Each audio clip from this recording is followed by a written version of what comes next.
Ora, boa tarde a todos. Enfim, antes de mais eu começo por agradecer o convite que a Eurotransporte me fez para participar neste seminário. O tema do seminário é muitíssimo atual, não é? Mais mobilidade. Esta mais mobilidade a que nós assistimos desdobra-se em várias variantes. Enfim, e esta tarde vamos tratar da mais mobilidade no serviço expresso. Eu organizei a minha apresentação em 4 tópicos principais.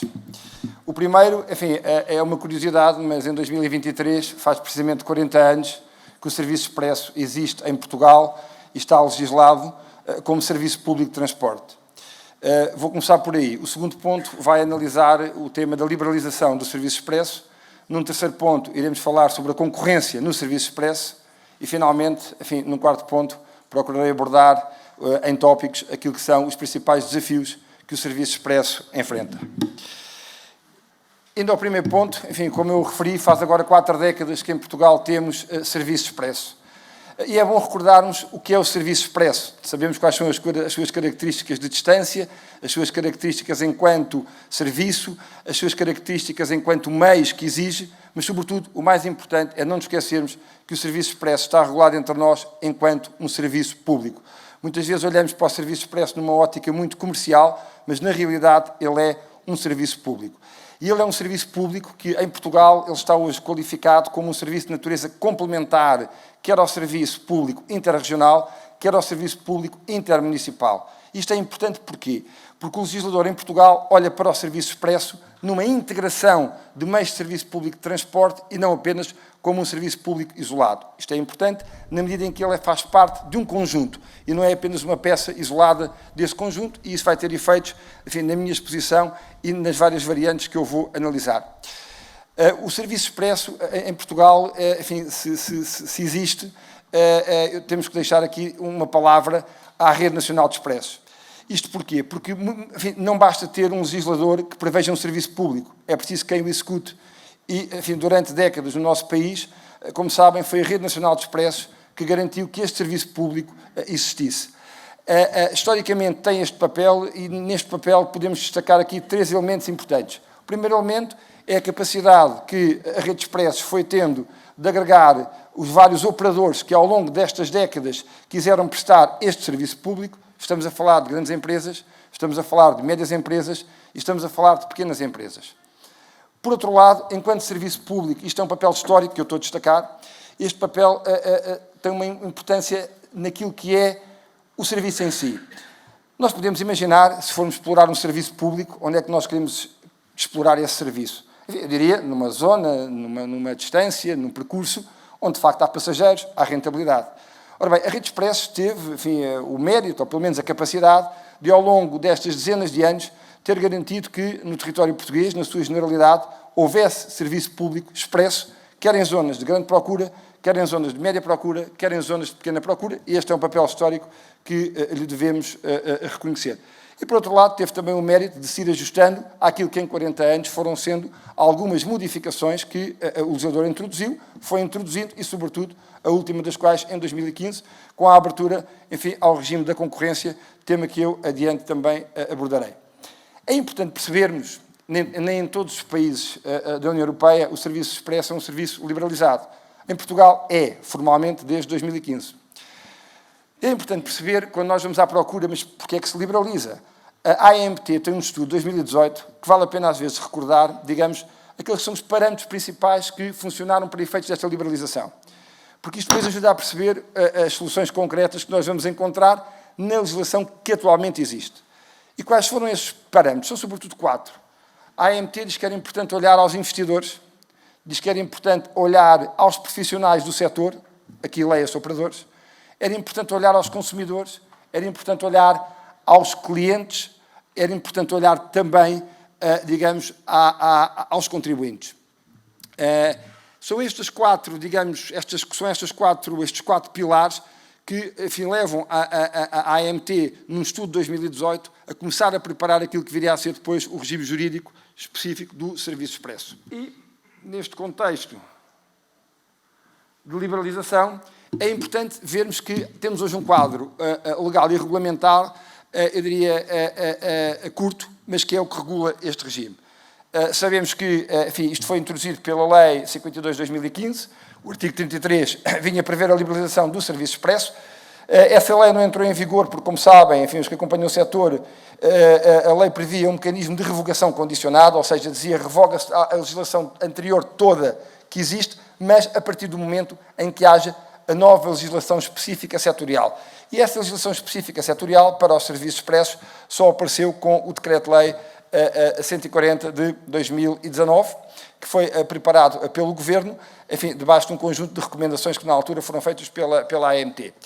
Temos ainda neste quadro legislativo, enfim, e aqui a nível normativo regulamentar, uma deliberação do IMT, que é aquela que prevê a formalização, digamos, quando alguém requer uma autorização para um serviço expresso, a formalização dos preços que pretende praticar, e depois um regulamento da AMT, que está ali indicado, que, enfim, previne e prevê qual é o regime que se aplica quando alguém pede um serviço expresso num determinado território, a autoridade de transportes desse território tem dúvidas sobre se isso pode ou não impactar com o contrato de serviço público que existe nesse território e pode pedir à AMT que faça essa avaliação em sede daquilo que se chama a análise económica simplificada.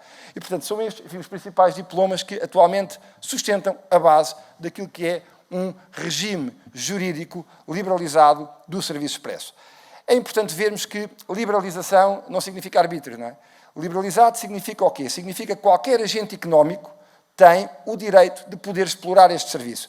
Mas este serviço, enquanto serviço público, está sujeito a requisitos. Enfim, e de uma forma, num flash, muito rapidamente, estes requisitos são requisitos de natureza procedimental, é preciso uma autorização do IMT, e depois requisitos relativos ao próprio operador e à própria operação do serviço expresso. O operador tem que ter alvará, as frotas têm que estar registadas e matriculadas no IMT, os motoristas têm que estar devidamente habilitados para a função, não pode dever nada à segurança social, enfim, aquilo que é típico para nós podermos exercer uma atividade económica que, sendo liberalizada, ainda assim continua a ser regulada. No âmbito desta liberalização, às vezes perguntam, mas está liberalizado, mas precisa de uma autorização do IMT. Não. O facto de ter que ser autorizado não quer dizer que não esteja liberalizado. E esta é a grande diferença entre uma autorização e uma licença. Quando há uma autorização, significa que alguém tem um direito, já tem o direito originariamente, e para o exercer tem que pedir autorização. É isto que se passa. Na licença, não. Quando eu peço uma licença, eu só tenho o direito quando a administração pública me atribui a licença. É esta pequena diferença que é importante percebermos, sobretudo num contexto em que esta liberalização vai comportar, no atual quadro, uma diferente organização administrativa para o exercício da atividade do serviço expresso. Porquê? Porque vai pôr em relação um conjunto de entidades distintas e novas que anteriormente ao regime da liberalização não tratavam desta matéria entre si. Designadamente, o IMT que autoriza, as autoridades de transporte que têm que dar um parecer prévio sobre a criação de um determinado serviço expresso no seu território, e a AMT, que, dentro das funções reguladoras que tem, pode ser chamada a intervir para aferir do cumprimento desse serviço expresso de um conjunto de parâmetros que estão na lei, enfim, que vão desde os preços a outras matérias relacionadas com o serviço expresso. E uma coisa típica da liberalização é que o mercado se desenvolva.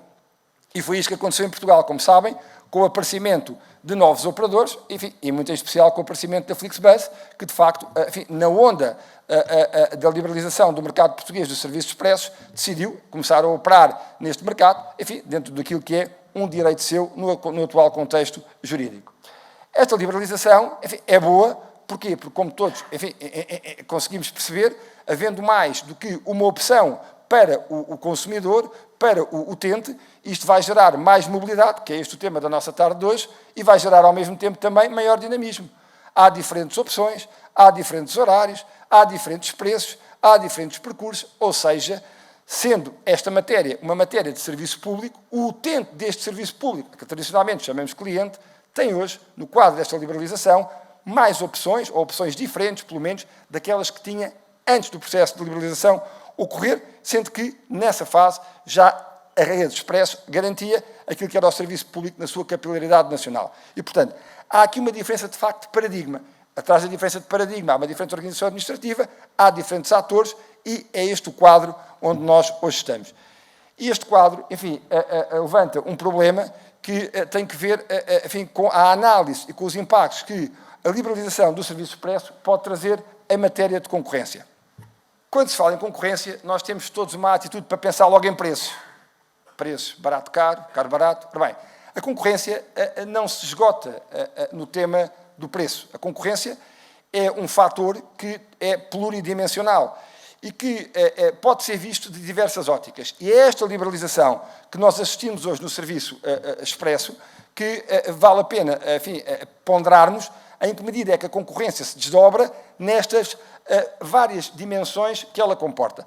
E a primeira de todas, podemos chamar-lhe uma concorrência procedimental, ou seja, a partir do momento em que um agente económico, para exercer um serviço que é um serviço público, precisa de uma autorização, enfim, a entidade administrativa, no caso o IMT, que atribui essa autorização, tem um papel logo relevante para garantir que a concorrência existe. Basta pensar que, se alguém pede primeiro uma autorização e a entidade administrativa em causa não atribui primeiramente a esse, dá ao que pede em segundo lugar, ou não dá um despacho de tratamento favorável, imparcial, a ambos os processos, pode haver aqui um problema de concorrência, porque sem autorização eu não acedo ao mercado. Há depois também, enfim, a concorrência naquilo que podemos chamar matéria de investimento. Eu recordo, há pouco, os pilares que a AMT utilizava em 2018 para justificar também a necessidade de migrarmos para um regime diferente. Foi quando falei dos investidores. É, de facto, um mercado que hoje em Portugal está liberalizado e, portanto, a iniciativa privada pode exercer esta atividade económica, mas isto não significa que não deva haver também algum controle da parte das reguladoras, a AMT e a ADC, muitas vezes sobre aquilo que são as tipologias de investimento que são feitas num determinado setor de atividade económica. Porque, como os senhores sabem, em Portugal e na União Europeia há origens, às vezes, de fundos ou de tipos de origens de rendimentos que não são admitidos no nosso ordenamento jurídico. E, portanto, sempre que haja aqui uma situação de alguém que procure, por uma via, enfim, eu diria, não conforme à lei, investir neste setor de atividade económica, isso pode ser um fator também distorcedor de concorrência. Há depois, por último, também, neste painel, concorrência no plano comercial. E isto é uma matéria aqui em que o papel da autoridade da concorrência é relevante. É curioso que o legislador, quando criou o Decreto-Lei 140 de 2019, teve logo a preocupação de dizer, atenção, as regras de concorrência têm que ser cumpridas, também não podia dizer outra coisa, não é? E falou também, disse logo que, atenção, que ao comportamento dos agentes económicos que estão no mercado, aqui uma palavra aos operadores de serviço público expresso, quando disse, cuidado que eu não admito práticas anticoncorrenciais, designadamente preços predatórios. Pronto, sabe o que é preços predatórios? Como o próprio nome indica, um preço predatório é quando uma organização, uma grande organização, chega a um determinado mercado, baixa os preços para níveis que mais nenhum concorrente comporta, vai limpando os concorrentes desse mercado. Porquê? Porque tem tempo e tem dinheiro para aguentar o prejuízo durante um determinado período de tempo, fica sozinha ou fica numa grande maioria do mercado e depois, quando está sozinha, dita as suas regras de preço para recuperar o prejuízo que teve inicialmente e, a partir do momento em que não tem concorrência, enfim, consegue beneficiar do facto de atuar num regime de grande domínio ou de tipo monopolista. E, portanto, o legislador está atento a esta matéria, tanto que a previu na lei. Portanto, isto é uma prática a nível de preços e que cabe fiscalizar, sobretudo, à parte da autoridade da concorrência. Ainda em matéria de concorrência, nós também podemos analisar a concorrência em mais variantes, designadamente a nível do modelo de negócio. Se nós hoje olharmos para o serviço público expresso em Portugal, pós-liberalização, o que é que nós vemos? Nós vemos, de facto, que há dois grandes operadores, hoje em dia, há a Rede Nacional de Expresso, há a Flixbus, e esses operadores, o que é que têm? Eles operam a partir de um conjunto de empresas que colaboram com eles no dia-a-dia e que vão assegurando a realização concreta do serviço. Ora bem, há aqui uma cascata de relações jurídicas debaixo destas estruturas, digamos, destes modelos de negócio, que podem trazer problemas de concorrência. Como os senhores sabem, as pequenas e médias empresas que são protegidas a nível do direito comunitário não devem ser sujeitas a cláusulas que não consigam cumprir, não devem ser sujeitas a condições que não sejam execuíveis e, portanto, também ao nível do modelo de negócio, a liberalização importa algum controle em termos de mecanismos de concorrência. A concorrência também existe no modelo laboral. Ou seja, nós percebemos, se eu estou no mercado liberalizado, que é o caso dos preços, a competir duas empresas uma com a outra, se há uma empresa que cumpre a legislação laboral bem, paga o que deve, respeita os tempos de trabalho, etc., e há outra que não o faz, esta empresa que não atua em conformidade com os regimes laborais tem uma vantagem indevida que depois tem efeito nos números do negócio. E, portanto, o cumprimento das normas laborais é também um critério importante em matéria de concorrência.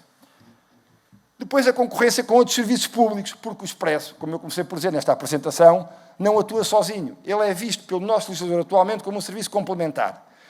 De tal maneira que, quando alguém quer desenvolver um serviço expresso num determinado território onde já existe um contrato de serviço público, a lei tem um mecanismo para prever qual é o impacto que esse serviço pode criar no serviço público existente. Até à data, que eu me recordo, a AMT teve 3 processos desta natureza, ou seja, em que foi chamada a intervir na aferição se determinado serviço expresso impactava ou não num contrato de serviço público existente, e do que eu me recordo, em 2 processos disse que não impactava, mas num processo disse que impactava e não permitiu que esse serviço expresso fosse realizado nas condições em que foi apresentado, porque, como sabem, a AMT, nestas situações, pode aceitar, recusar ou condicionar a realização do serviço expresso a determinadas medidas específicas. E, portanto, há aqui um controle também na relação com as autoridades de transporte a este nível. Por exemplo, uma autoridade de transporte não pode, perante um operador de serviço expresso que quer fazer um serviço, dizer-lhe que sim e a outra dizer-lhe que não. Porquê? Porque, para o legislador atual, o facto de existirem serviços expressos concorrentes já num determinado território não é por si critério para afastar alguém que quer entrar a concorrer também neste mercado liberalizado. Dito isto, há depois ainda um tema, enfim, que é o tema da concorrência pelas infraestruturas. Isto é, o legislador, em 2019, a meu ver, mal, confundiu 2 coisas que são diferentes, mas que têm relação. Uma coisa é o Serviço Público de Transporte Expresso. Outra coisa são as infraestruturas que existem ou que existirão para apoio aos serviços públicos de transporte. No Decreto-Lei 140 de 2019, o legislador, enfim, um pouco também na linha do que já era uma previsão, também mal do meu ponto de vista, da Lei 52, quando fala em serviço expresso, vem ter a preocupação de regular o tema dos terminais. Eu não posso fazer um serviço expresso se não tiver onde parar, onde recolher e onde largar passageiros, onde dar apoio aos meus autocarros. Isso é claro, não é isso que está em dúvida. A questão aqui é saber que, é pensar que um serviço é um serviço, uma infraestrutura é uma infraestrutura. E a relação entre os dois são matérias distintas. O legislador, ao deixar previsto no regime do transporte expresso a matéria das infraestruturas, para além de não ter regulado bem o tema das infraestruturas, levanta um conjunto de questões que levam hoje a própria AMT, enfim, e num trabalho que fez ao longo de 2022, a recortar a necessidade de rever o regime jurídico criado em 2019. Porque esta matéria, de facto, é importante, na medida em que, se alguém tem acesso ou tem um acesso privilegiado, isso pode contender também com a concorrência que existe nesse serviço em concreto. E, portanto, o tema da concorrência no que toca ao serviço expresso desdobra-se em muitas variantes. Enfim, teremos aqui a oportunidade também, se calhar, de debater, sobretudo por quem está nisto todos os dias, que são os operadores. Quanto ao meu último tópico, enfim, e aqui é mesmo em 7 tópico, o serviço expresso tem desafios. Ele foi liberalizado recentemente, tem um quadro normativo curto, mas é o que existe, mas tem desafios. O primeiro desafio é o desafio do serviço público. É preciso saber se a evolução deste mercado, chamemos-lhe assim, porque está liberalizado, é um mercado, vai garantir que no futuro o serviço público, enfim, esteja assegurado na generalidade do território português como teve até hoje. Porque a tendência normal de um operador, enfim, é ganhar dinheiro, não é perder dinheiro, não é? E, portanto, é preciso ver se a evolução que vai ser trazida pela concorrência vai importar alguma modificação a este respeito. Um segundo ponto tem que ver com a própria concorrência em si, porque, enfim, como eu disse há pouco, ela desdobra-se em muitos aspectos e não apenas num deles. E também um desafio que o regime atual vai ter que lidar e vai ter que, no fundo, com o qual vai ter que se confrontar, é saber se, de facto, o regime que nós temos atualmente regula bem e tutela bem estas matérias ou não, no que à concorrência diz respeito. Depois também, um desafio são os custos operacionais, porque, reparem, se concorrência traz mexida nos preços, normalmente para descer, não é? Para tornar os preços mais competitivos, a verdade é que esta descida de preços for acompanhada por um aumento dos custos operacionais, enfim, isto vai mexer, vai perturbar, vai influenciar a equação financeira do próprio modelo de negócio. E, portanto, a evolução dos custos em si é outro dos desafios que o setor tem. Depois há um desafio que é um desafio de regulamentação, ou um desafio regulatório. Enfim, a própria AMT, que publicou em abril deste ano o seu relatório de atividades de 2022, já reconheceu a necessidade de mexer naquilo que é atualmente o regime do serviço expresso em 2 matérias. no regime dos tarifários e no regime das infraestruturas. E, portanto, nós, enfim, os operadores que neste momento têm um determinado quadro normativo podem se ver confrontados com uma alteração desse quadro normativo e isso constitui, por si só, um desafio futuro do setor. Há depois ainda um conjunto de aspectos, enfim, que eu gostava ainda de qualificar como desafios. O primeiro tem a ver com a satisfação do cliente e com a procura. Enfim, como os senhores sabem, melhor que eu, a mobilidade hoje já não é vista como uma solução coletiva. Quer dizer, as pessoas hoje escolhem uma mobilidade individual, tailor-made, aquela que responde à sua necessidade. E, portanto, o Serviço Expresso tem que ter a capacidade de se ir adequando àquilo que são as necessidades concretas das pessoas em cada momento. E isso é em si mesmo um desafio. E um dos pontos, enfim, que também estava nos pilares da alteração do regime, como eu há pouco vos disse, eram os consumidores, os utentes. E isto mexe com duas realidades que, a nível da satisfação do cliente, são importantes. O primeiro é o direito à informação. E aqui a informação não é só saber previamente, é saber previamente de forma fidedigna. É eu comprar um bilhete com determinadas condições e quando chego para apanhar o autocarro, as condições mantêm-se, não são outras. Portanto, há aqui também uma tutela do princípio da confiança entre o operador e o cliente que deve ser respeitada e que constitui também um desafio para as empresas num quadro competitivo. No plano tecnológico, estes operadores têm também um desafio que eu desdobraria aqui em duas matérias. Por um lado, o desafio de acompanhar as evoluções tecnológicas que este serviço implica, sobretudo serviço de longa distância, onde as pessoas nos autocarros podem utilizar aquele tempo que ali têm para fazer outras atividades complementares e vão querer continuar a exigir isso e a exigir isso de uma forma cada vez mais eficaz. Por outro lado, as próprias plataformas em si, que são um requisito essencial para o exercício da atividade, constituem também um desafio. E este desafio não é apenas o desafio de ter a plataforma a funcionar com uma determinada base tecnológica. É saber se essa base tecnológica cumpre requisitos legais de proteção de dados, se essa base tecnológica não é utilizada de forma indevida para iniciar determinados comportamentos nos utentes que podem, de alguma forma, violar o tal princípio da confiança e, portanto, há aqui um conjunto de aspectos que o futuro nos vai trazer e que são interessantes. Um outro desafio é a sustentabilidade. Enfim, como sabem, e que a sustentabilidade refere-me sobretudo à parte ambiental. As frotas, hoje em dia, estão a caminhar num determinado sentido, enfim, dentro do quadro da descarbonização para frotas de natureza elétrica, de natureza de energias renováveis e energias alternativas, e, portanto, isso é também um desafio que se vai colocar aos operadores que atualmente exploram este serviço público. Finalmente, um último desafio é o desafio da articulação. O novo quadro jurídico liberalizado trouxe novos players, trouxe dimensões e relações entre os novos players, e aqui os players são operadores, autoridades, consumidores, e, enfim, manter estas relações com níveis de eficácia e de trabalho efetivo é também um desafio do setor, enfim, que os operadores terão que enfrentar no futuro. E com isto termino a minha exposição, enfim, agradecendo a vossa atenção, enfim, e passando a palavra ao professor Figueira de Sousa para a moderação que segue. Muito obrigado. Temos agora à tarde um tema muito interessante que não temos tratado muito nos seminários que temos feito. Este tema é atual e com algumas questões que importa discutir, como vimos agora. E depois começámos também a horas, o que nem sempre é fácil, depois do almoço, começar a horas, e desta vez começámos exatamente a horas.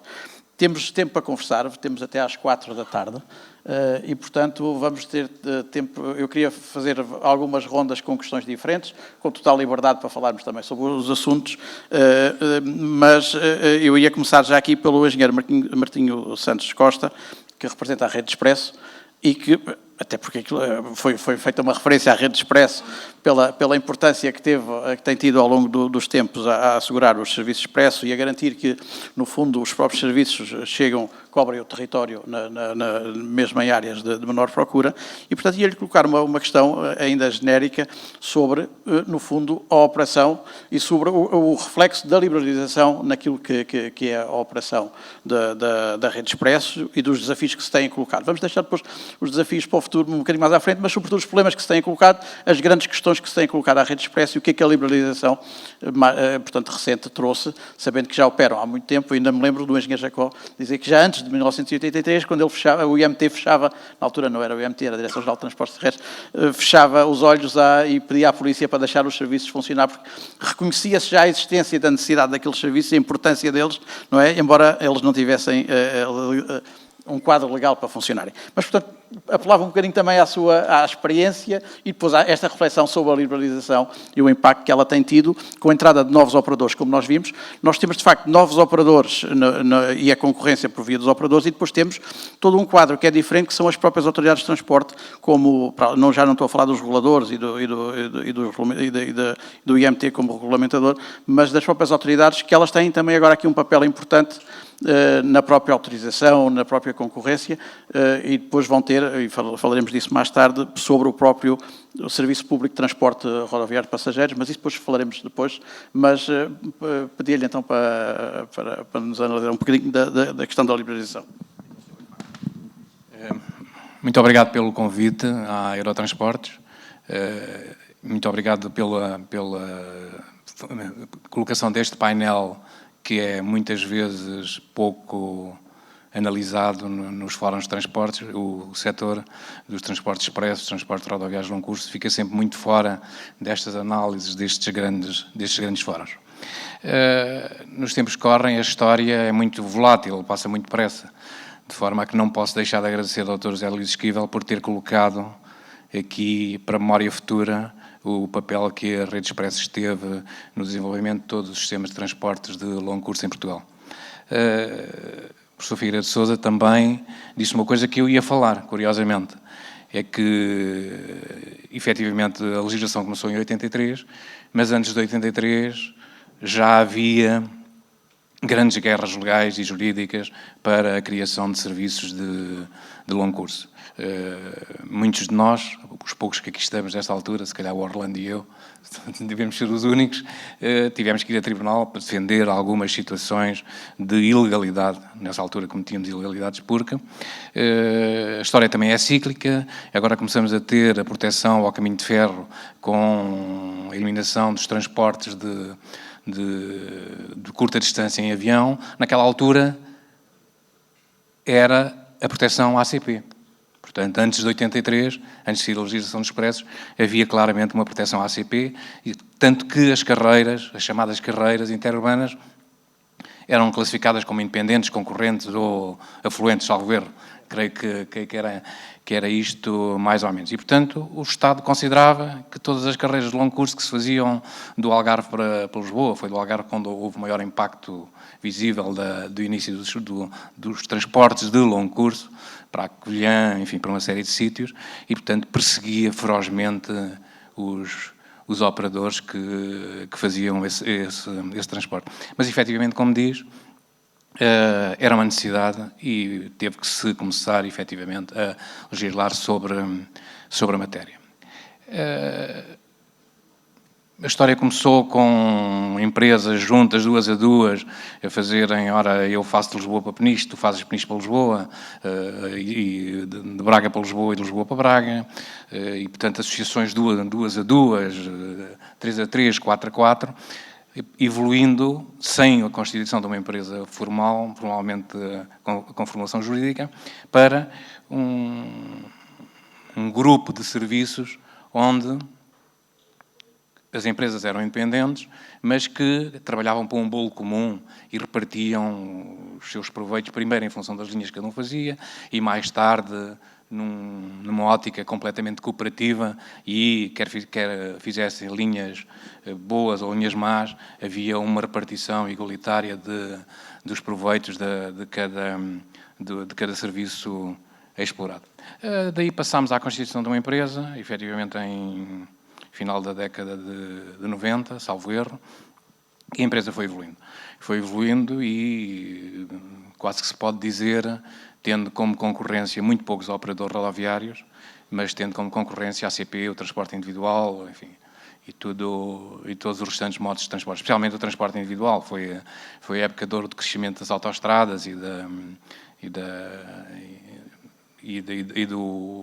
aquisição de automóvel, quando a situação em Portugal começou a melhorar do seu ponto de vista económico e financeiro. Portanto, toda a gente queria ter um automóvel, toda a gente ia de Lisboa a Fátima, Lisboa ao Porto, de automóvel. Portanto, o grande concorrente da Rede Expresso nessa altura era o comboio e, essencialmente, o transporte individual. Sabíamos claramente que a situação não poderia eternizar-se e Vou dizer uma coisa que para algumas pessoas que me conhecem e que acompanharam o processo não é surpresa, mas para os restantes pode ser. A Rede Expressos, nas consultas que foi tendo sobre a desregulamentação ou liberalização do transporte expresso, sempre defendeu de forma acalorada a abertura do mercado. Ao contrário do que acontecia nos outros países, em França e em Espanha, nomeadamente em Espanha ainda se mantém o sistema, nós sempre defendemos que o mercado deveria ser aberto, porque entendíamos que teríamos todos a ganhar em relação a essa matéria. Não sei se posso passar para dizer já o que é que a liberalização provocou aqui não, estamos felizes, estamos satisfeitos. Portanto, temos a convicção de que o parecer que demos, se é que ele foi aprovado, e se calhar foi muito positivo. E para nós, estamos bem. Estamos muito bem nesta situação de concorrência. Continuamos a ser uma empresa de sucesso. É óbvio que sabemos sempre que os nossos concorrentes têm uma matriz predadora que mata quem se põe à frente, utilizando as regras de mercado que todos sabemos, mas cá estamos na luta, estamos cá para, como tem acontecido nestes últimos anos, manter a nossa posição e salvaguardar a posição da empresa. A empresa tem uma característica muito própria. A empresa é uma empresa de industriais. Nós somos industriais. Gostamos de comprar autocarros, gostamos de explorar os autocarros, não somos só um explorador de uma plataforma, por muito bom que isso possa ser. Portanto, nós somos industriais. Portanto, os nossos acionistas querem que nós tenhamos autocarros, quer sejam nossos, quer estando próximo de empresas próximas que nos facultam os autocarros. Portanto, a nossa vida é o transporte. Nós repartimos o que ganhamos. A empresa é uma empresa gestora de empresas, por assim dizer, nesta atividade. Portanto, o nosso fito é proporcionar aos nossos acionistas, detentores de autocarros, aos nossos fornecedores de autocarros, o lucro máximo que possam ter com a exploração do serviço. Portanto, a Rede Expressos não é uma empresa destinada a apresentar um balanço de grandes resultados, de grande distribuição de lucros aos acionistas. A empresa distribui os seus lucros através do pagamento dos serviços que compra, que faz. É óbvio que a vinda da concorrência, e ninguém falou, só falaram na Rede Expresso e na Flix, mas a Gipsy também veio cá ter e também mudou alguns dos parâmetros do negócio, nomeadamente da qualidade da frota e no tipo de exploração. Portanto, para nós, a concorrência não é problema. Estamos muito satisfeitos, temos melhorado muitíssimo com a vinda da concorrência. Certamente a nossa concorrência também teve que se pôr a pau e teve que trabalhar muito para não nos conseguir abater no primeiro ano, nem no segundo, nem no terceiro, nem no quarto, se calhar nunca. Portanto, estamos bem, estamos muito felizes. Às vezes as pessoas perguntam, os bancos, mas como é que está a Rede Expresso, como é que não sei o quê? Como é que é o negócio? O negócio é ótimo, estamos ótimos, estamos felizes, e cá estamos, obrigando a que toda a gente cumpra as regras, obrigando a que, nomeadamente, algumas coisas que nos preocupam muito, que são as condições laborais de alguns subcontratados, que nós também temos, a forma como são exploradas, os tempos de condução, os motoristas de grandes operadores urbanos que trabalham 5 dias não vou dizer os nomes, nas empresas, e depois ao sábado e ao domingo vão fazer serviços para alguns operadores. Portanto, eu deixo aqui alguma recomendação para as autoridades e para os nossos concorrentes, para que haja alguma atenção a este tipo de situações. É muito fácil subcontratar e não nos preocuparmos com a qualidade do serviço que os subcontratados produzem. Preocupamos com a qualidade da frota, mais ou menos. Preocupamos com a fiabilidade, mas se calhar esquecemos de uma coisa muito importante, que é a forma como os autocarros são conduzidos. Isto é uma questão que a mim sempre me preocupou e me continua a preocupar. Senhor, muito obrigado. Ora, já vimos que já temos aqui algumas questões para começar a ter um debate mais interessante e mais animado. Eu, entretanto, ia perguntar ao João Gomes, que está aqui, que está em representação da ALSA, diretor-geral da ALSA, e que tem, no fundo, conhece bem aquilo que se passa em Portugal, mas conhece muito bem aquilo que se passa em Espanha e, portanto, Juan, já percebeste que temos uma lei recente, que temos algumas questões que já percebemos que vamos ter que refletir até sobre o impacto da lei e algumas questões têm que ser avaliadas e eventualmente revistas. Temos a entrada de novos players, temos a concorrência. Ia-te pedir para falares um pouco sobre, no fundo, aquilo que é um mercado liberalizado do mercado não liberalizado, como é a Espanha, e, portanto, das vantagens que isso traz e também das desvantagens que isso tem. Acho que és a pessoa neste painel que, no fundo, tem esta experiência e que nos podes dizer um bocadinho, porque quer sobre os serviços, quer sobre a procura, quer sobre a qualidade do serviço, a cobertura territorial, enfim, tudo isso, nos podes trazer aqui um bocadinho dessa comparação. Boa tarde. Em primeiro lugar, quero agradecer a invitação ao Aerotransporte e também, em segundo lugar, quero pedir desculpas. O meu português vai meter alguma palavra em espanhol e outra em galego, nesse sentido. Em primeiro ponto, em situação o que é Alsa, que não é um pudim. É o principal operador de Espanha, tem 5.900 autocarros e trabalham empregados 16.000. Pertenecemos ao grupo Mobico, ex-National Express, com 44.000 empregados e máis de 30.000 autocarros. Efectivamente, teño que pôr aquí en cuestión un tema que España non está, digamos, non está liberalizado como en Portugal, pero há libre concurrencia. Que non é o mesmo dicir que non há unha concurrencia, porque, digamos que das 1.300 concesións que há en España, sobre 111 pertencen á Administración Central, que é o que é máis parecido á rede de expresos de Portugal, que dependen do Goberno Central. Estas concesións, quen as saca é a autoridade, por 10 anos, onde pode concurrir todas as compañías que queiran para conseguir o concurso. Efectivamente, isto supón que quen diseña a rede é a propia autoridade e faz unha combinación entre liñas de alta rentabilidade con liñas de digamos, deficitarias. Isto permite que en España agora mesmo ninguna poboación de menos de 50 habitantes teña transporte público, sea mediante os servizos autonómicos, que son os das rexións, ou o estatal. Efectivamente, isto cando a persoa vai ao concurso, isto orixina que os autocarros, normalmente, as compañías que concurren ofrecen unha serie de características nos autocarros. A meia, actualmente, nas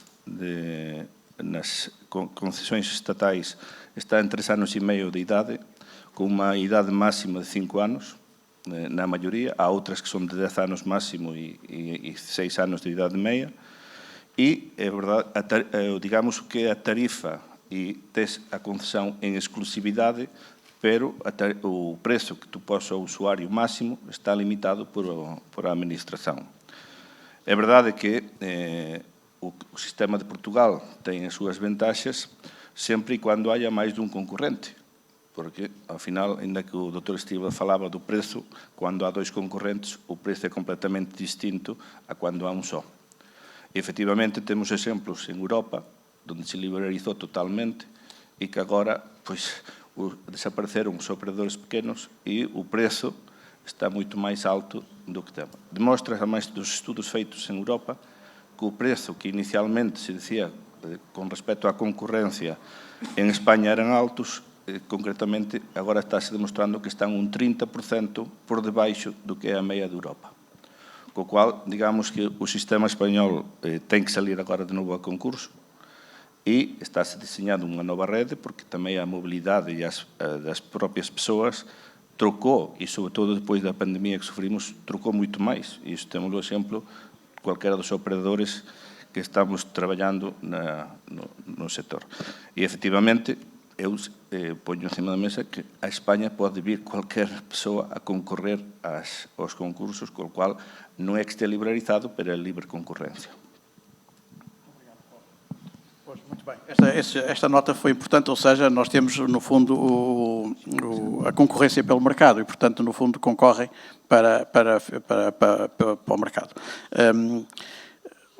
há aqui algumas questões importantes que têm a ver também com algumas questões que foram enquadradas, que era a questão quer do custo do serviço, do custo de produção e depois das tarifas e, portanto, a necessidade de termos um regulador que olhe para isto tudo, até pelas consequências que isto tem. Mas eu ia seguir a ordem e, portanto, ia agora pedir ao...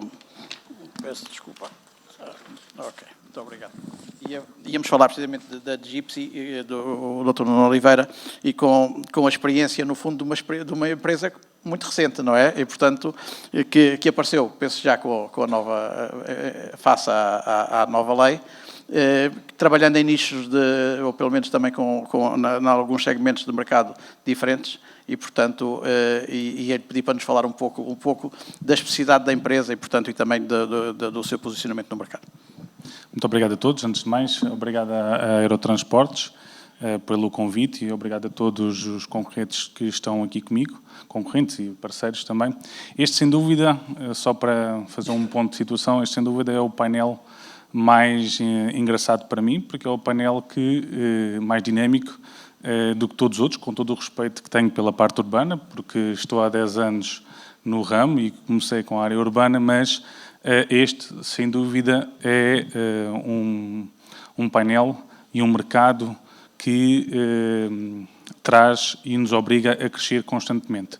E a concorrência serve mesmo para isso. A minha formação em gestão, a minha área vem do grande retalho, antes de estar na área dos transportes, e quem conhece o grande retalho é todos os dias diferente. Todos os dias tem preços diferentes, todos os dias tem produtos diferentes, todos os dias tem dinâmicas diferentes. Porquê? Porque o cliente assim o pede. Porquê? Porque o mercado assim o exige e se não nos adaptamos e não vamos em conta e não ouvimos principalmente o que o cliente nos quer, torna-se difícil a nossa sobrevivência, pronto, no seu caso. Eu acho que este, sem dúvida, é o melhor mercado que está. Volto a dizer, peço desculpa, na área urbana, não é nenhuma ofensa, mas é uma área que nos traz desafios todos os dias e diariamente e, como disse muito bem, nós nascemos em 2019 com a marca Royal Express, fomos o primeiro operador privado a lançar a primeira linha com a nova concessão com base na liberalização do mercado, que foi Cascais, Sintra e Porto. Mostrámos nessa altura algo diferente em todo o mercado, que era saídas descentralizadas de Lisboa também eram positivas e também eram boas e não era só Lisboa e Porto que se deveríamos dar o foco. Pronto. Infelizmente, Cascais, por motivos camarários, descentralizou os terminais e, no meu ponto de vista, matou aqui um bocadinho o nosso trabalho, porque as pessoas, nós começámos em 2019, começámos com uma frota de 5 frotas constantemente, eram 3 ou 4 circulações por dia, Cascais para o Porto e vice-versa, e as pessoas estavam super contentes e queriam mais e mais e mais, porque elas gostavam de não ter de ser obrigadas a ir a Lisboa para ter o serviço que pretendiam. Obviamente, claro, que o preço dinâmico que a gente ofereceu inicialmente fez com que as pessoas também tivessem esse gosto. Tivemos o azar do Covid, porque sem o Covid eu tenho a certeza que Cascais e Sintra seriam um mercado ainda muito mais apetecível, pois o setor sénior desapareceu bastante no mercado com o pós-Covid. Pronto, as pessoas ficaram com um bocadinho mais receio de viajar. Entretanto, o mercado foi-se ajustando, as pessoas foram voltando e 2023, como o engenheiro Martinho disse muito bem, está muito bom. E é um mercado muito bom, que está a crescer, e há trabalho para todos, entre aspas. Eu só quero aqui dizer só uma coisa que eu acho que é importante, pelo menos no nosso ponto de vista, e no meu ponto de vista também em particular. A concorrência, obviamente, somos todos uns players do mercado, e isso é bom, haver players no mercado, obriga-nos a puxar por outro, mas o meu concorrente principal é o transporte privado. Porque é esse que continua a aumentar desamaldamente. É esse que todos nós temos que olhar e pensar e repensar o que é que este serviço público que o Dr. Esquivel fala, que nós também somos, e somos efetivamente um serviço público, o que é que temos que trabalhar em conjunto para fazer que as pessoas venham mais para o transporte público, e efetivamente neste caso o serviço expresso, e deixem de ser as 40, 50 mil carros diariamente que fazem a A1 para o Porto e vice-versa também. Ou seja, se nós pensarmos a nível ambiental, nós somos uma solução. Apesar de muita gente dizer, mas os autocarros também poluem.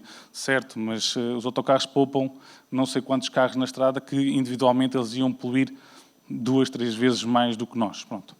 Aqui, relativamente à parte da liberalização, só para fazer um contexto, nós somos um operador novo, tem 2 anos, a Flixbus já está no mercado, se não me engano, desde 2013, a Rede Express há 40 anos, somos novos, somos dinâmicos, acreditamos que a liberalização foi positiva e é boa para toda a gente. Porquê? Porque não é só nos preços, mas coisas novas aparecem no mercado. No nosso caso, nós trabalhamos o preço e trabalhamos de forma dinâmica e de forma automática, mas não inventámos a roda. Esta forma de trabalhar já existe desde há muitos anos com o serviço aéreo. O serviço aéreo, com a abertura das low cost, mudou o panorama do transporte a nível mundial. Ainda este fim de semana passado estava com os colegas em Bruxelas, uns miúdos de 20 anos, eu já tenho quase 40, quase o dobro, e eles não tinham noção de que há 20 anos atrás não tinham aviões a 20 euros, ou 30 euros, ou 40 euros. Então, não sabiam que era muito difícil, eu com 20 anos, conseguir fazer as viagens todas que eles fazem durante o ano. É claro que hoje também tenho os pais, peço desculpa, que ajudam muito mais do que na altura, porque antigamente era um pouco mais difícil, mas, efetivamente, o dinamismo do mercado fez com que o preço baixasse, mas não foi por isso que as empresas não cresceram. As empresas cresceram porque gerámos procura e com a nossa oferta e com o nosso dinamismo, essa procura veio vindo e foi crescendo ano após ano. E este ano, 2023, acredito que nos próximos anos também irá ser no nosso setor. Temos, no meu ponto de vista, este desafio como trazer mais pessoas e pessoas diferentes, ou seja, personas diferentes, clientes de tipos diferentes, porque nós temos um tipo de cliente, a Flixbus tem outro tipo de cliente, a Rede Express tem outro tipo de cliente, que vão trabalhando e elas vão girando entre as empresas em si. Claro que todas as empresas depois têm as suas particularidades.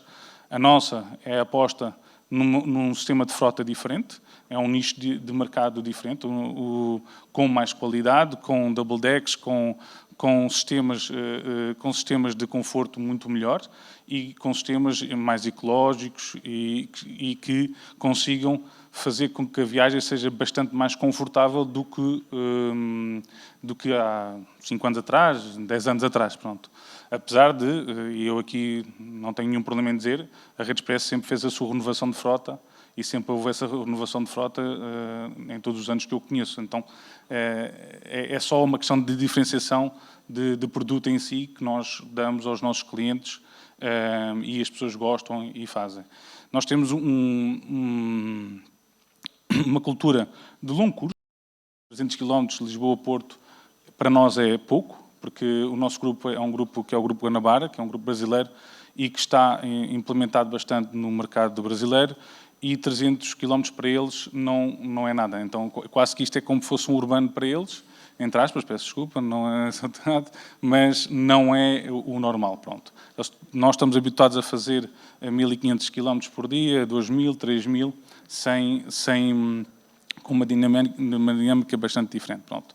E daí eu estar a dizer que o nosso serviço é um pouco diferente dos players, não quer dizer que seja melhor, pior, por aí fora, são coisas diferentes, mas estamos orgulhosos de ter conseguido entrar em 2019 no mercado e de, principalmente, ter conseguido fazer barulho num mercado que estava fechado, e eu não acredito em mercados fechados, porque acho que não é bom para o cliente e não é bom para as empresas a longo prazo. no mercado aberto, e eu aí, com o Juan, que fala de Espanha, nós também operamos em Espanha, a nível internacional, não doméstico, porque não é possível. Se for possível, a gente também gosta e queria também trabalhar, obviamente, porque é um mercado muito diferente. Esperemos que sim, nós esperemos que sim. Não, mas é muito engraçado porque são mercados irmãos, mas culturas completamente diferentes. O espanhol tem uma cultura de autocarro, nós temos uma cultura de comboio. E vai muito em conta com o que o engenheiro Martim disse, da questão da concorrência com o autocarro e o comboio, quando começaram a iniciar a rede expresso. E, efetivamente, isso nota-se bastante, que é a cultura espanhola, anda de autocarro e está habituado e vai por aí fora. Também que a rede férrea também não é tão dinâmica e tão espalhada como a nossa, assim o dizer, mas tem oferta. E hoje em dia o desafio de Espanha é nada mais do que a low cost. As low cost estão a entrar no mercado ferroviário. No próximo painel, de certeza que vão abordar essa parte. Mas até nós temos essa liberalização, efetivamente nós, no mercado de transportes, excetuando a parte aérea, somos os pioneiros neste tipo de liberalização. E acho que traz muitos benefícios para todos, principalmente para os clientes e principalmente para a tarifa média que nós trabalhamos, que baixa, mas que faz com que também mais pessoas venham para o setor e mais pessoas usem os nossos serviços, tanto meus como da Flix, como da Rede Expresso e como da Alsa, para conseguir também com que a gente aumente mais a quantidade de pessoas e tire do transporte privado, que este, para mim, é o principal objetivo. E, claro, de vez em quando, uma Ryanair ou outra, quando baixa os preços para 20 euros, obviamente nós nunca vamos conseguir competir isso, mas, volto a dizer, é um tipo de cliente muito distinto. Já vamos então falar da Flixbus, nós estamos todos à espera de o ouvir, já percebeu que há aqui algumas questões. E portanto, no fundo, vamos falar das mesmas questões, mas agora ouvindo o seu lado. E, portanto, eu ia pedir também um pouco, já falámos aqui do modelo de liberalização, portanto, das alterações que houve, dos novos players. É um gosto estar aqui neste painel, porque já perceberam que isto corre bem, ou seja, nós não ouvimos até agora queixas da parte dos operadores e, portanto, há desafios. Não, vamos continuar, mas, portanto, percebemos que há desafios, não é? Que há questões para refletir e para mudar. Mas eu ia perguntar a um operador como a Flixbus que entra aqui e, portanto, nós já falámos da questão do modelo no negócio, da questão das tarifas, falou-se muito destas questões da concorrência e, portanto, a verdade... falamos também da qualidade do serviço, dos clientes, da satisfação, e nós conseguimos olhar para a Flixbus e perceber há clientes, há serviços, pois há modelos de negócio, um modelo de negócio que é talvez diferente de outros operadores, e eu ia lhe perguntar depois se o preço e todo também tem a ver com isto, ou tem a ver com segmentos específicos, mas sobretudo para um operador que entra, que trabalha como trabalha e com o resultado que tem, que nós conhecemos, não é? Mas que também está noutros países, não é? E, portanto, como é que encara o mercado em termos de futuro e em termos da concorrência atual? Bem, muito obrigado, cumprimentar e agradecer também à Eurotransporte, não só ter-nos convidado, mas sobretudo por ter organizado e ter dado destaque, como disse o engenheiro Martinho, o transporte expresso às vezes fica um bocadinho esquecido em alguns das conferências e é importante que cada vez mais possa ser e que nós contribuamos juntos para enaltecer o papel que os expressos têm em desafios tão grandes como a descarbonização e a redução das emissões. Em relação, temos aqui vários temas que foram tratados, há prós e contras de ser o último aqui a falar, mas em relação ao expresso em Portugal, de facto, há uma rede, havia uma rede já bastante implantada e a abertura do mercado ocorreu em 2019, depois, na prática, em 2020, acho que trouxe aqui tem um claro vencedor, tem um claro beneficiado, que é o passageiro. Os passageiros são os grandes vencedores do que ocorreu em 2019 e de como o mercado se tem desenvolvido a partir daí. Nós somos um dos operadores que começou a trabalhar o mercado doméstico em Portugal, já fazíamos linhas internacionais desde 2017, nomeadamente do Porto para Madrid, Lisboa, algumas para a França também, mas de facto só em 2020, quando começou a reabertura pós-Covid, é que começámos, na mesma altura que a Gipsy, um bocadinho depois, a poder operar linhas nacionais, portanto, em que a origem e o destino estão dentro do nosso país. E aquilo que vemos hoje e que nos orgulhamos bastante, e acho que todo o setor e todos os que estamos aqui nos devemos orgulhar, é realmente um mercado muito saudável. São inúmeras pessoas dentro de todos os autocarros, são inúmeras pessoas nos terminais, é uma procura crescente. Eu não sei, não conseguimos dizer com clareza de onde é que essas pessoas vêm, mas de certeza que muitas vêm do carro. E, de facto, aqui tenho de coincidir claramente com o Nuno. Portanto, o nosso grande adversário é o transporte individual. É o carro onde, dizem os estudos, vai 1,5 pessoa em média, enquanto no autocarro irão 40 e poucas pessoas. Se são double deckers ainda devem ir mais, se são de 3 eixos ainda irão mais. Portanto, e trazer gente para a mobilidade coletiva é um desígnio que acho que as alterações que ocorreram no mercado nacional tiveram um impacto extremamente positivo. A Flixbus, de facto, nasce em 2013, portanto, temos já 10 anos de operação, estamos presentes em 42 países, começámos agora até a operar no Chile, anunciámos também há pouco tempo que iremos começar a operar na Índia e operamos um pouco por toda a Europa, seja em linhas internacionais, seja, quando a lei o permite, em linhas nacionais. E, de facto, aquilo que vamos vendo, portanto, a Flix acaba por nascer aqui um pouco com este desígnio de revolucionar o transporte rodoviário, injetando tecnologia. Nós não somos uma plataforma, e gostava de deixar este ponto, nós somos um operador de transportes licenciado, nós somos os responsáveis pela rede, somos nós que a desenhamos, somos nós que lidamos com todas as autoridades, portanto, todo este processo que o Dr. Esquivel bem referiu na sua intervenção, o mercado continua altamente regulado e regulamentado, é preciso passar... E bem, ou seja, sem juízo de valor, por várias camadas de regulação e de autorização de várias entidades que, coordenadas entre si, autorizam, não licenciam, mas autorizam ou não, ou autorizam com restrições a operação do serviço expresso. Portanto, o mercado nacional, de facto, é importante. Ele foi aberto aos novos operadores, mas não foi desregulamentado nem liberalizado. Continua um mercado muito regulamentado e deverá vir exatamente desta percepção, desta ideia, desta visão que o regulador tem da complementaridade do expresso com os demais serviços públicos. Portanto, o mercado continua muito regulamentado e é a Flixbus responsável e quem lida com todos estes procedimentos de autorização. De facto, somos uma operadora tecnológica e acho que isso foi muito aquilo que conseguimos trazer nos últimos tempos e que ajuda a explicar talvez o crescimento e algumas das inovações que se foi trazendo, os preços dinâmicos que o Nuno já aqui falou e muito bem, mas mais uma vez não inventámos a roda, portanto as companhias aéreas já o tinham feito. Depois haverá nuances a nível de algoritmo, a inteligência artificial está muito mais desenvolvida hoje do que estava, o marketing digital, os automatismos de marketing a nível de sites, de procura, ou seja, o foco no que é que o passageiro procura. Não é? Para o passageiro não existem linhas, para o passageiro existe uma origem e um destino. Isto, por exemplo, já é alguma diferença em relação a que nós fomos trazendo, talvez não em Portugal, mas ao longo dos anos, desde 2013, e que tem contribuído para que hoje possamos ser um operador global de mobilidade e que tínhamos também, naturalmente, assim o mercado o permitiu, oferecido, digamos assim, a alternativa Flixbus em Portugal.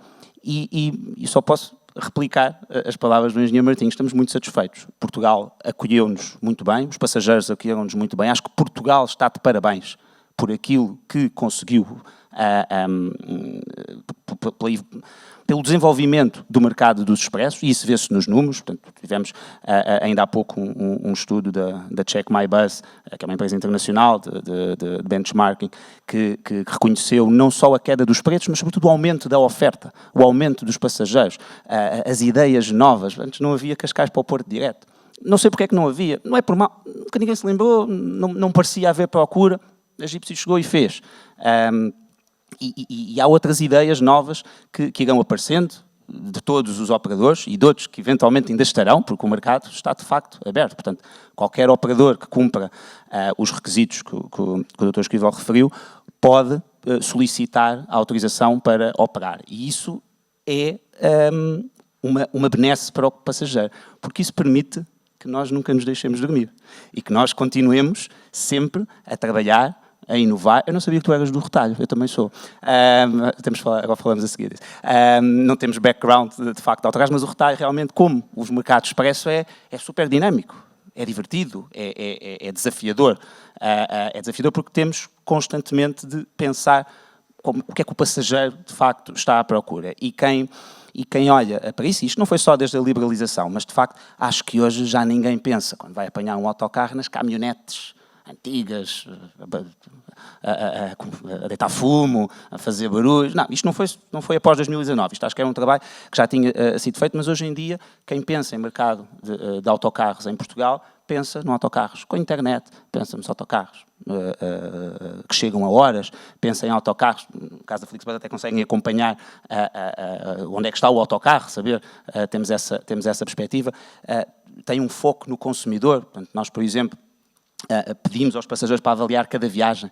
Cada passageiro acaba uma viagem da Flixbus, recebe um e-mail. Como é que correu a tua viagem? De 1 a 10, pontua a internet, pontua ao motorista, pontua... Portanto, temos um foco e pegando numa das coisas que o Dr. Esquivel falou, a satisfação dos passageiros, é algo que nós monitorizamos, estes dados, monitorizamos de forma diária, de modo a garantir que estamos a oferecer, que está a acontecer na estrada, aquilo que os passageiros esperam que aconteçam quando compram um bilhete de Flixbus.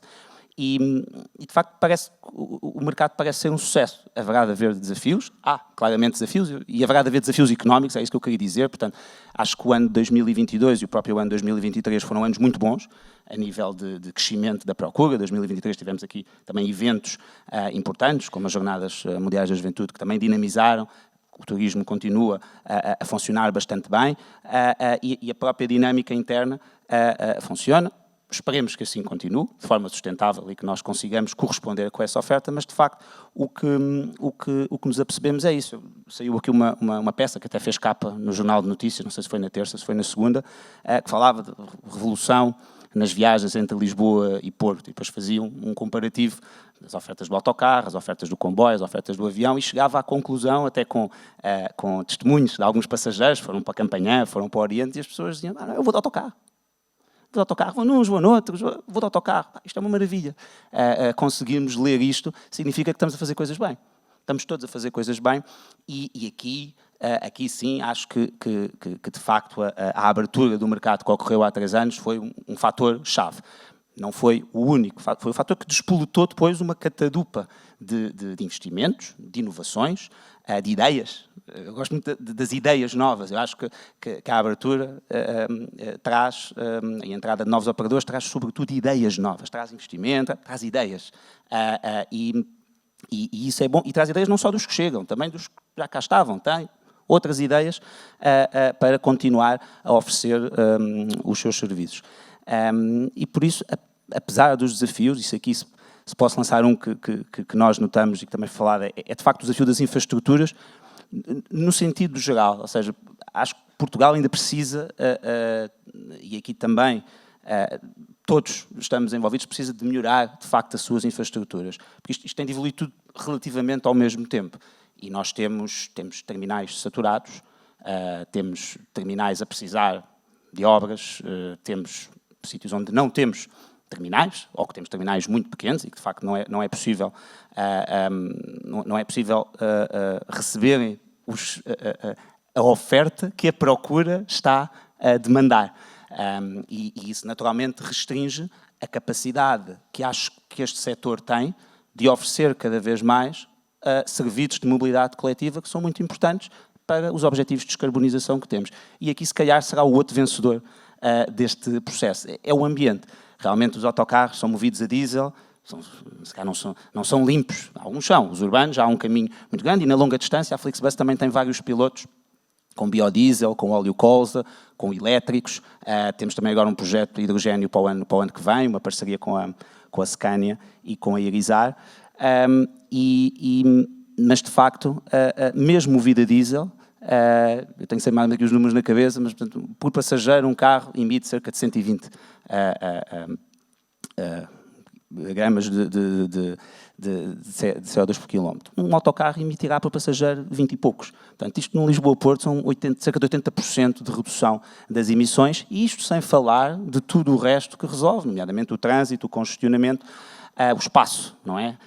Portanto, olhando só para essa parte. E isto, o mercado nacional tem autocarros modernos, tem autocarros Euro 6, se não é 100%, será, na Flixbus são 100%, mas será um valor também altíssimo, que são autocarros, já são motores muito eficientes. Portanto, os fabricantes também têm feito um bom trabalho a descarbonizar e mesmo movidos a diesel, e acho que isso é uma ideia que já começa a ficar, os autocarros, os expressos, são parte muito, muito relevante para Portugal, a Europa, se quisermos, o mundo, conseguirem atingir os objetivos de descarbonização que têm. A Flixbus, em concreto, tem o objetivo de descarbonizar a sua frota até 2040, ainda falta muito tempo, temos alguns pontos intermédios, é difícil, não parece haver uma solução única ainda, será um mix, possivelmente, de elétricos, de hidrogénio, de biodiesel, ou biocombustíveis, não sabemos, mas estamos,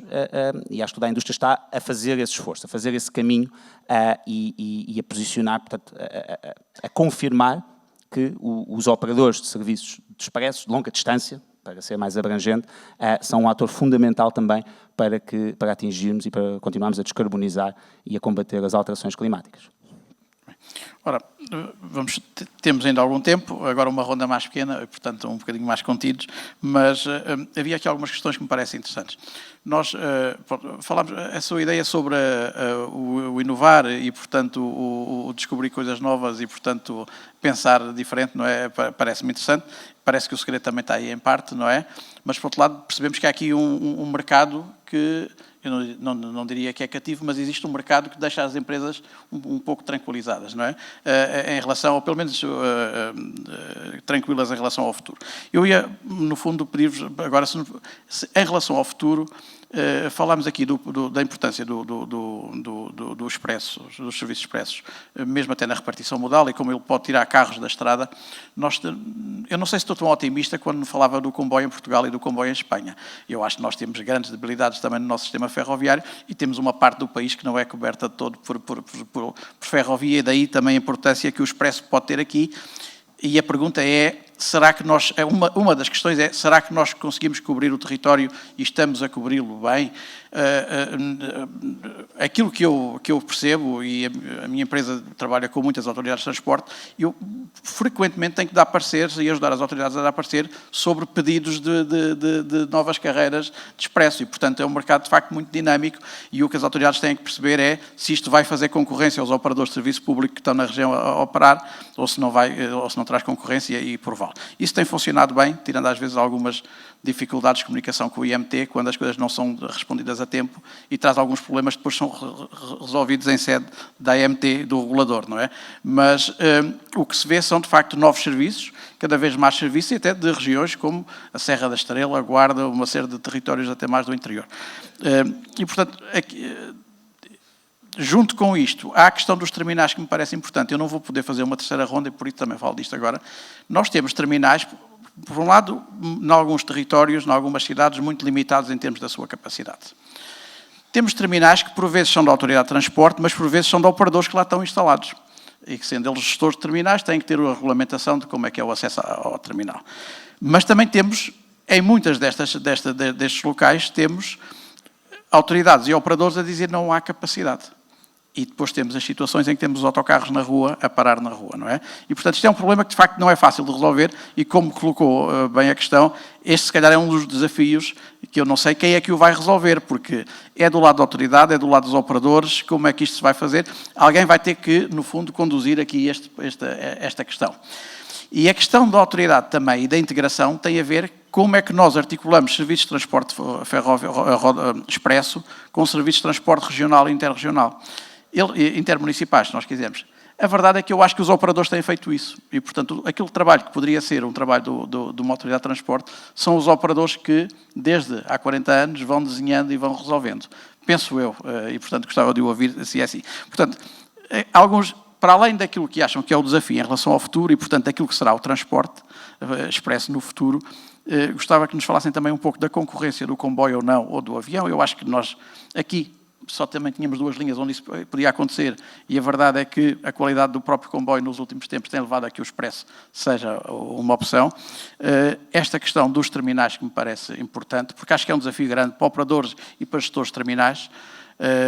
Nós sabemos de algumas cidades onde a guerra é constante sobre quem é que para aonde, e quando lá chegam tem o outro autocarro do outro operador concorrente lá parado, não é? Isso acontece em vários sítios, nós sabemos onde. E, portanto, esta é outra questão importante e, no fundo, o que é que pode ser o transporte expresso no futuro? Eu acho que, até pelo que vos ouvi, o mercado está bom, existe um mercado, recomenda-se, há desenvolvimento tecnológico. Falávamos esta manhã dos canais de venda do digital e tudo isso, vemos que isso também já está no Expresso. E, portanto, o que é que se vai inventar mais e o que é preciso, quais são os grandes desafios também do Expresso para o futuro? E alguns daqueles que eu coloquei aqui, se me puderem também abordar algumas dessas questões. Não havendo tempo para mais, deixo-vos isto assim desta forma. Começo eu? Começando pela sua primeira questão. O âmbito nacional dos transportes. E aqui falarei só pela rede expressos, como é óbvio. Os outros operadores são operadores com relativamente há pouco tempo no mercado e, portanto, podem avançar para uma solução dessa natureza ou não. A rede expressos teve sempre uma preocupação de cobrir a totalidade do território. Não é alheio a isto a forma como a empresa nasceu. A empresa nasceu de uma empresa pública que, na altura, a Rodoviária Nacional, e, portanto, houve sempre uma preocupação que se manteve até aos dias de hoje de ter um âmbito nacional. Portanto, nós unimos todas as capitais de distrito com horários... Cobrimos completamente a rede de transportes do país. Queria dizer-lhe também aqui uma curiosidade. Quando foi a pandemia, quando ocorreu a pandemia, nós nunca abandonámos o território. Portanto, não fechámos as portas e, portanto, continuámos a assegurar que todos os... Está aqui uma mosca. Continuámos a assegurar, até, de certa forma, a solicitação do IMT, na altura, que... Está mesmo complicado isto. Ficou mesmo com o meu discurso. E, portanto, nós mantivemos a operação integralmente, continuando a servir, pelo menos alguns dias por semana, todo o território nacional. Foram dias amargos, perdemos muitos milhões de euros. Ali o Zé Pires está a dizer que sim com a cabeça, ele seguiu esse caminho comigo na altura, nas redes expressos, e tivemos sempre a coragem de não cortar a totalidade dos serviços e mesmo noutro âmbito analisar as redes expressos sempre numa ótica global. Nós temos nas redes expressos serviços de baixa rentabilidade, atualmente. Só que analisamos sempre o serviço numa ótica de conjunto, de globalidade. Portanto, temos e tivemos sempre, e esperemos continuar a ter, depende muito como evoluir agora a procura e os resultados da empresa, continuar a manter esta gestão de âmbito nacional. Podemos estar aqui a iludir-nos um bocadinho também com o aumento da procura este ano, porque este ano e o ano passado, importa dizer que grande parte, ou uma parte considerável do aumento de passageiros, resulta da ineficácia do nosso principal concorrente, ou do segundo principal concorrente, que é a SCP. A SCP, efetivamente, na linha do Norte e na linha do Algarve, quer pelo serviço que presta, quer não procurando julgar o serviço que presta, mas efetivamente o nosso grande alimentador, queremos que na linha do Norte e na linha do Algarve é a SCP, especialmente por causa da política tarifária também, mais até do que o serviço em si, mas o serviço em si também tem deficiências graves, tem problemas complicados, é mais um problema tarifário, que a SCP não consegue de forma nenhuma acompanhar o pricing dinâmico que nós temos. Esta situação pode ter evoluções futuras, depende da forma como os transportes ferroviários em Portugal forem geridos. Portanto, temos a perfeita noção que um serviço de longo curso entre Lisboa e Porto, com qualidade, com rapidez e com preços concorrentes, poderá ser um fator negativo para a nossa atividade. O que é que nós temos que fazer para o futuro? Portanto, atualmente estamos bem, como disse e repito, a vida corre-nos bem, estamos felizes, gostamos do que fazemos, temos a empresa num grande dinamismo do seu ponto de vista das plataformas, a evolução do pricing, novos autocarros, eventualmente novos serviços, que não vou revelar aqui, com tipologias diferentes, absolutamente, não vou dizer revolucionárias, mas com características muito diferenciadas, porque efetivamente há mercado, queremos que há mercado para isso, nunca será de grande dimensão, mas que será um mercado com muito interesse. E, de certa forma, do seu ponto de vista tecnológico, temos já, desde há muitos anos, os melhores autocarros que há. Portanto, a nossa idade média de frota é atualmente 4 anos, cerca de 4 anos, portanto, exigimos aos nossos sócios, aos nossos fornecedores, que os autocarros, ao fim de 7 anos, sejam retirados da circulação, excetuando eventualmente alguns serviços de fim de semana, ou onde haja aumentos de procura substanciais, onde não há disponibilidades para isso, mas os serviços de base são sempre feitos com autocarros de relativamente baixas rotações, com Wi-Fi a bordo, com casa de banho, enfim, com fiabilidades muito interessantes. É raro, para não dizer, é raríssimo encontrar um autocarro da Rede Expressos encostado à beira da autoestrada, felizmente para nós, porque temos um critério de exigência muito grande. O fator humano nos terminais é importantíssimo. O fator humano nos motoristas é importantíssimo. Assistimos, no pós-pandemia, a uma degradação grande da qualidade dos motoristas, creio que é generalizada. Houve, claramente, uma diminuição da qualidade do pessoal tripulante. Não sabemos para onde é que eles foram. É um mistério. Temos muitas dificuldades de recrutamento. É um problema acessório.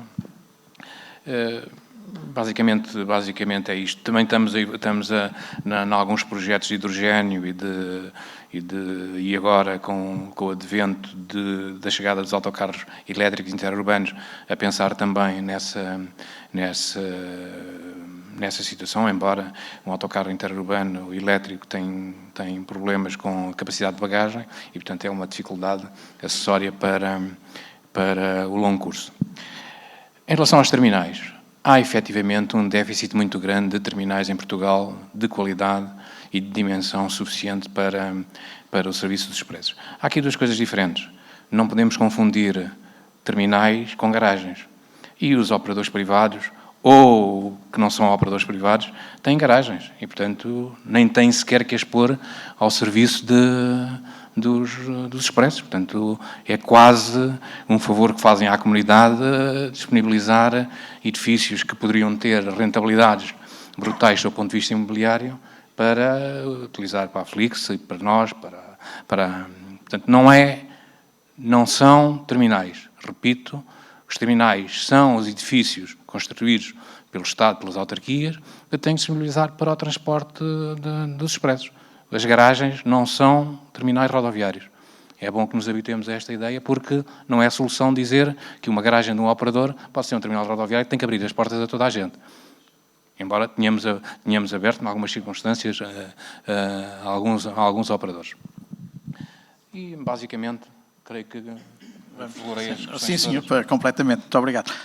Engenheiro Juan Gomes, aqui um bocadinho agora uma questão relacionada com... Há diferenças entre aquilo que é o serviço prestado em Espanha e o serviço prestado em Portugal e daquilo que é também a cobertura territorial e o que é que vai ser o futuro dos expressos, tendo em concorrência que falámos aqui do comboio, do avião e do papel do expresso. Enfim, não muito tempo, uma questão rápida agora para darmos aqui a volta e fecharmos esta. No tema de... E já agora uma outra questão. E a Alsa? A Alsa está em Portugal está a operar na área metropolitana de Lisboa, vai começar a operar no Porto, mas nos expressos também opera. E, portanto, vai aumentar a sua participação em Portugal nos expressos, ou para já tem mais que já tem trabalho? Vamos a ver, con respecto á última pregunta, nós temos unha parcería con a Rede Nacional de Expresos onde operamos xa há moitos anos para a Europa e dentro da Península Ibérica temos servizos desde o Porto a Madrid, a Coruña e tamén a Centro Europa e temos a parcería coa Rede Nacional de Expresos, temos un acordo xa. Nós estamos operando en Portugal há máis de 20 anos no que é o internacional. É verdade que agora, cos concursos da área metropolitana de Lisboa e da área metropolitana do Porto, vamos ter presença xa no que é o servicio interurbano de corta mediana distancia. É verdade que, como dice o Martiño, do tema de que o futuro, e tamén disseron os meus compañeros, o grande problema é o turismo. Simplemente uns datos do que é en España, o 78% dos movimentos que se facen de persoas entre as distintas regións e cidades vai en turismo, co cual queda po comboio, po avión e po autocarro un 22%. Deste 22%, na larga distancia, o 51% en avión, o 37% en ferrocarril e queda po autocarro a diferenza. Depois, o que é a meia distancia, é verdade que o avión non compite porque non ten servizos, pero si pasamos a ter que o autocarro pasa a ter casi máis do 60% e o ferrocarril o resto. Co cual é verdade que o que decían que o autocarro en España cubre un amplio abanico de mapa das concesións. E despois o que si está clarísimo é que temos que traballar. E é verdade que dice que os estudos dicen que cada un pasaxeiro e meio que vai no autocarro é un turismo menos que estamos, pero temos que dar tamén as infraestructuras para entrar nas cidades, porque o grande problema que há, eu observo agora mesmo co servizo que estamos facendo desde a área 4 para Lisboa, é que un día como hoxe de xuva son 20 minutos máis de percurso. E iso temos que, as autoridades teñen que facilitar para que o transporte público teña un acceso rápido e seguro nas horas ponta. Iso é moi importante, porque senón é moi difícil quitar os carros. Aquí de mañá decían que ao mellor temos que entrar como algunhas cidades, os pares e impares, é igual. Ao final acabamos comprando 2 carros. Teño un par e un impar para poder entrar igual na cidade. O que temos que dar é seguridade e fiabilidade para que as persoas poden ir a traballar ou cando se desplazan desde Lisboa ao Porto sabe que vai chegar a hora. E despois, como último, temos que darlle a facilidade, o que se chama a última milla, que ao chegar ao Porto há moitos pasaxeiros que non fican no Porto ou en Lisboa. Há que ter a combinación para poder darlle a onde tem que desplazar-se e tem que haber unha coordinación que agora mesmo que é o que falta entre os regionais. É verdade que nós como ALSA temos distintos chapéus, porque teño un chapéu de larga distancia, de expreso, de transporte urbano e de tema. E tamén somos operadores do que se chama os turismos aquí a Vite. Nós temos tamén unha grande cantidade e estamos traballando para coordinar tudo iso, para darlle a opción ao pasaxeiro de que se só ir recollelo a casa, leválo á terminal, chegar a outra terminal. O problema é que as terminais, sobre todo en Portugal, eu observo que ultimamente as cidades están prohibindo o que eran as terminais tradicionais e están enfocando todos ao mesmo sitio. E eu, por exemplo, falo agora do Porto, que nós vamos empezar a operar dia 1 de decembro e hasta agora as concesionarias da área que nós vamos a operar iban ao que se chamaba a Caixa da Música e a partir de agora temos que ir a campañá, co cual há 2 sistemas. Un é que campañá há que pagar, cando na Caixa da Música non pagabas, e campañá non ten capacidade para absorber todo o que ten. E eu creo que unha das coisas que há que traballar é nas infraestructuras para darlle ao utente servizos. Obrigado, Juan. Muito bem. Então, e agora íamos, no fundo, também ouvir aqui a Gypsy e em termos daquilo que são as grandes questões do futuro, se a questão das infraestruturas também é importante e também vos condiciona e, portanto, no fundo, qual é o maior desafio que tem e como é que encara o futuro da Rede Expresso, até em termos de algum segredo que nos queira contar ou de alguma inovação que esteja aí a pensar. As inovações guardam-se, como se diz. Não, fora essa. Efetivamente, a questão das infraestruturas é um problema base. Mesmo antes da liberalização já o era. Com a liberalização ficou pior, obviamente, porque há mais players no mercado que querem aceder e há bastante dificuldades em podê-las aceder como deve ser. Eu, no meu ponto de vista pessoal aqui, não deve ser o terminal ou a autoridade que está a reger ou o operador que está a gerir aquele terminal que deve colocar normas de horário ou de faixa de horário, porque isso é o mercado que o faz. Pronto, ou seja, no meu ponto de vista, quando temos uma autoridade que nos bloqueia um horário por A, por B, por C, o que for, já está a mexer no mercado. Pronto, então, já estamos a ter a mão do Estado na liberalização. Pronto. Hoje, atualmente, eu acho que as coisas evoluíram bastante desde 2019. A primeira vez que pedi uma autorização à Câmara do Porto foi complicado, foi desafiante. Tive que ir para a garagem Atlântica, entretanto fechou, depois, entretanto, ficámos na rua. Pronto, foi uns desafios assim bastante acentuados. Mas, ao longo do tempo, eu acho que as coisas estão a melhorar. Isto é o meu ponto de vista pessoal e de experiência, mas estão longe da realidade que os operadores querem. Pronto, ou seja, falta aqui uma comunicação entre as entidades que regulamentam essas infraestruturas e os operadores, para perceber um pouco o que é que precisam mesmo de tal.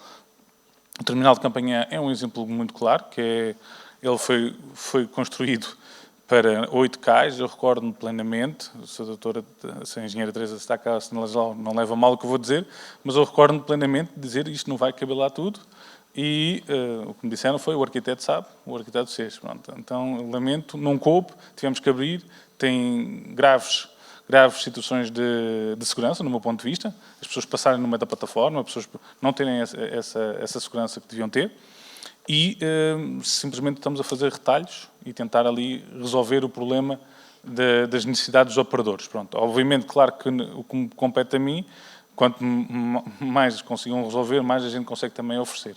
Pronto. Esse é um desafio, efetivamente, no futuro, que a gente vai ter, mesmo que queira estender. Estamos a falar da Terminal Campanhã, de Lisboa, ou outros quaisquer, mas quando vamos para mais pequenos, ainda pior é.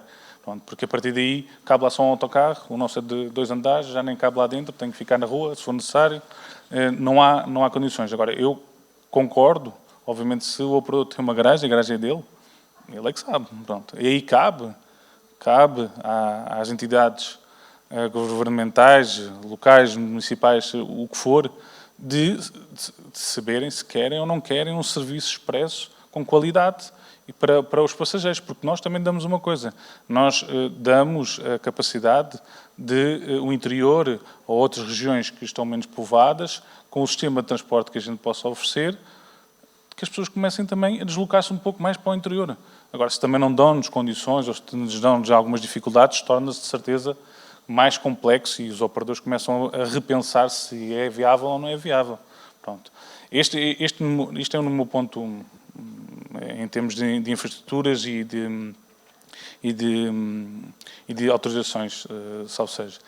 A nível de desafios, obviamente que aquilo que o Juan disse é verdade. Há uma tendência do turismo, obviamente, e nós vivemos também do turismo, nós não podemos só dizer que vivemos das pessoas locais, não, também vivemos do turismo. A única coisa que me assusta atualmente é que o turismo está a ser visto como um mal da fita e não como um bom da fita, e isso pode impactar no futuro. Pronto. Relativamente aos desafios futuros, a Gypsy está preparada, ela tem 3 anos, mas em 3 anos chegou a 2.500 cidades, em 2 continentes, sul-americano e europeu, e o projeto é continuar este ritmo de expansão para conseguir chegar a todo lado. Senhor, muito obrigado.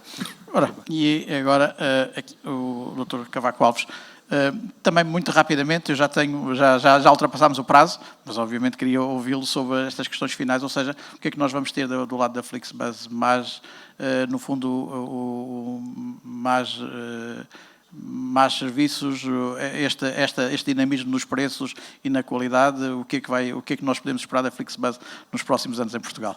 Vou-lhe pedir para ser, pedindo desculpa por isso, mas por causa do tempo que temos... Não se preocupe. Não, continuar a inovar, continuar a melhorar e continuar a colocar o foco no passageiro. Portanto, nós começámos apenas em 2020, o mercado nacional. Temos vindo constantemente a adicionar novos serviços, novas cidades, no litoral, no sul, no interior. Ainda agora há 2 dias anunciámos uma nova rota que inclui, por exemplo, Mirandela, inclui Chaves, inclui Penafiel. Temos já autocarros há algum tempo para Covilhã, para Beja, etc. E o plano é continuar cada vez mais a cobrir na totalidade o território nacional e a oferecer mais serviços de mobilidade para que todos possam satisfazer as suas necessidades de mobilidade sem ter a mão no bolso para ir buscar a chave do carro. Portanto, o objetivo é mesmo esse, é antes de fazerem assim, irem ao telemóvel, irem à rodoviária, irem ao site e procurarem opções de mobilidade coletiva. Acho que a decisão está logo aí, mais do que é o comboio ou é o autocarro, é o carro ou é outro.